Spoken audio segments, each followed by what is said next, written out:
Les violences sexistes et sexuelles au travail, quelles causes et quels effets? Les violences sexistes et sexuelles au travail sont un risque professionnel pour l'entreprise qui est nouveau et complexe. Une démarche de prévention doit être mise en place.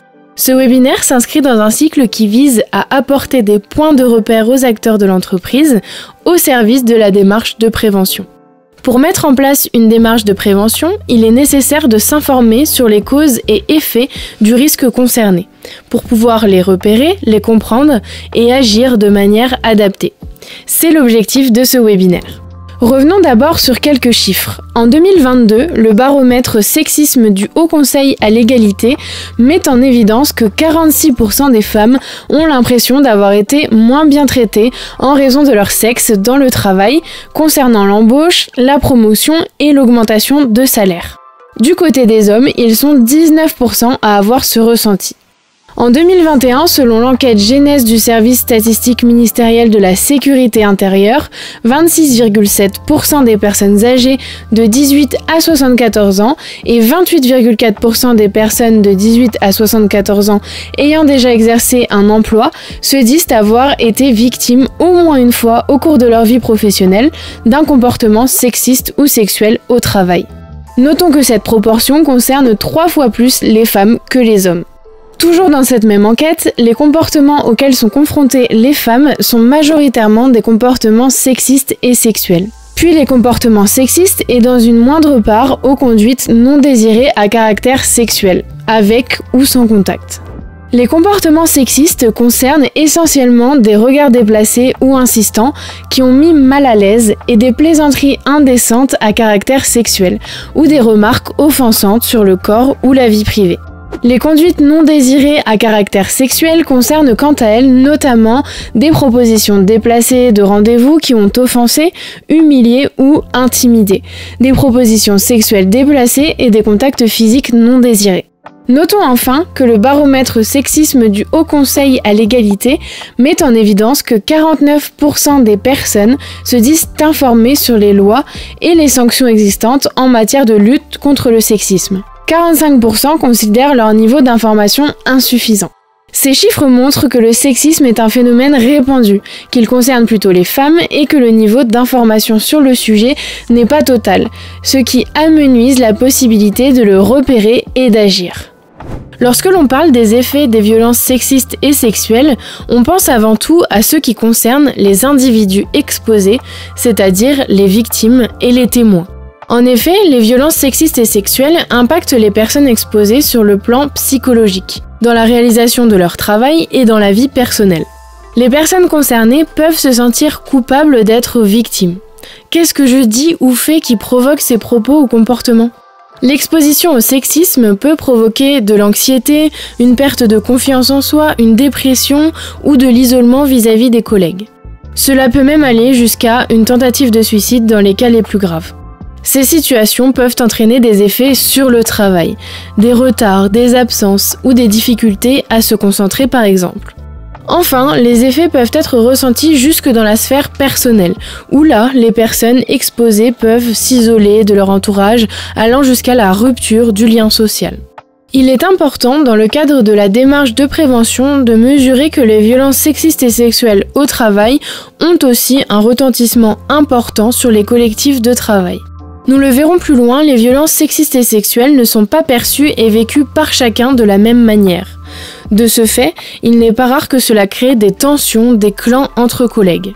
Les violences sexistes et sexuelles ont aussi un effet sur l'entreprise. Elles ternissent son image en interne et dans l'environnement externe vis-à-vis des salariés, des candidats à un poste par exemple, mais aussi auprès des clients, des fournisseurs, etc.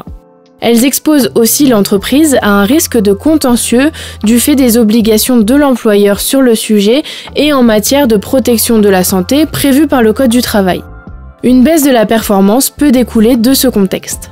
Les effets des violences sexistes et sexuelles au travail se situent donc sur plusieurs dimensions: l'individu, les équipes et l'entreprise. Ces effets sont variables d'une entreprise à l'autre, d'une équipe à l'autre et d'un individu à l'autre. Chacun réagit d'une manière différente s'il est exposé au sexisme du fait de son parcours personnel et professionnel, de son état du moment, de la culture de l'entreprise, etc. C'est ce qui explique qu'au sein d'une même équipe, tout le monde n'a pas la même appréhension du sujet. Cela ne veut pas dire qu'il ne faut pas agir. Pour agir de manière préventive et durable, il convient de remonter aux causes du sexisme dans le travail. Les stéréotypes persistent d'une part. Ils constituent une catégorisation erronée du monde en attribuant à l'ensemble des membres d'un groupe des caractéristiques qui n'appartiennent qu'à quelques membres de ce groupe. D'autre part, les conditions de travail peuvent favoriser l'exposition au sexisme. Ces deux éléments sont en lien. Au cours de ses travaux, l'ANACT a constaté que les femmes n'avaient pas les mêmes conditions de travail que les hommes. Cela se traduit en matière de répartition des emplois, des métiers et des tâches. Les femmes et les hommes sont affectés à des emplois, des métiers ou des tâches distincts. Ainsi, une enquête de la DARES de 2019 montre que plus de la moitié des femmes se concentrent dans 10 familles professionnelles. 1/5 de l'emploi des femmes se concentre sur le métier d'agent d'entretien, d'enseignant et d'aide-soignant. Cela se traduit également en matière de temps de travail et d'articulation des temps. Les femmes et les hommes n'ont pas les mêmes horaires, pas la même durée de travail, ni les mêmes activités hors travail. Mais également en matière de management des parcours professionnels. Femmes et hommes n'ont pas les mêmes opportunités d'évolution dans et en dehors de l'entreprise. Même si la part des femmes parmi les cadres a plus que doublé en 30 ans, les femmes occupent plus souvent que les hommes des emplois peu ou pas qualifiés, comme le rappelle une enquête de l'INSEE en 2022. Les phénomènes de plafond de verre et de parois de verre persistent. Enfin, en matière de conditions de travail et de sa réalisation, les femmes et les hommes ne sont pas dans les mêmes conditions d'exposition aux risques professionnels et pénibilité qui sont partiellement invisibilisés dans les emplois à prédominance féminine. Ces conditions de travail différentes expliquent des effets différenciés sur les femmes et les hommes en matière de santé et parcours professionnel. Ce traitement différent entre femmes et hommes en matière de conditions de travail favorise l'émergence du sexisme. Des études montrent d'ailleurs que certaines situations sont propices à la survenue des violences sexistes et sexuelles au travail. Travailler dans un secteur à faible mixité du personnel, c'est-à-dire où il existe une faible part d'hommes ou une faible part de femmes sur l'effectif total de l'équipe ou de l'entreprise.